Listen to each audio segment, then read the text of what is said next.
வணக்கம். கோவையில் இயற்கை வேளாண்மை மாநாட்டுக்கு பிரதமர் மோடிஜி வந்திருக்கிறாரு. இது எதிர்பார்த்தது தான். பீகார் தேர்தல் முடிஞ்ச பின்னாடி ஏதாவது ஒரு சாக்கை வச்சு எல்லா விஐபிகளும் வந்து போவாங்க தமிழ்நாட்டுக்கு. ஆனால் இந்த முறை தமிழ்நாட்டில் மக்கள் விவசாயிகளும் கோயம்புத்தூர் பொதுமக்களும் கருப்பு கொடி காட்டியிருக்கிறாங்க. ஏன்னா நம்ம மோடிஜி செஞ்ச வேலை அப்படி.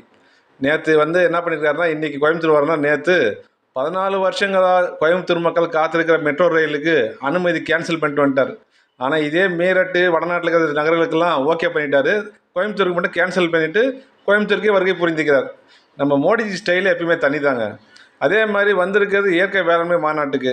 ஆனால் நேற்று 400 கோடி ரூபாய்க்கு மரபணு மாற்றப்பட்ட விதைகளுக்கு அனுமதி கொடுத்துட்டு வந்துக்கிறாரு. அதனால் இயற்கை வேளாண்மை விவசாயிகள் கடுப்பாகி அவங்களும் கருப்பு கொடி காட்டிக்கிறாங்க.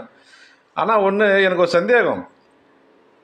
மோடிஜி தமிழ்நாட்டில் எந்த ஒரு நிதியும் ஒதுக்காமல், எந்த ஒரு நல்லதும் செய்யாமல், வெறும் வாயில் வடை சுட்டே ஜெயிச்சு காட்டுறது சபதம் போட்டிருப்பாரான்னு தெரியல.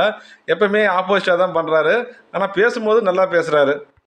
இது மட்டும் இல்லாமல், இது ரயில்வே திட்டங்களுக்கெல்லாம் தலா 1000 ஒதுக்குற மாதிரி அந்த மதுரை எய்ம்ஸுக்கு ஒரு 100 ரூபாயை ஒதுக்கக்கூடாதா?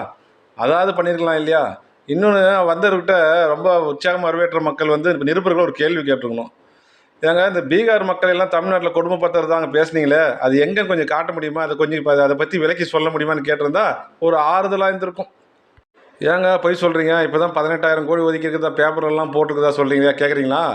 அந்த திட்டமே பழைய திட்டங்க.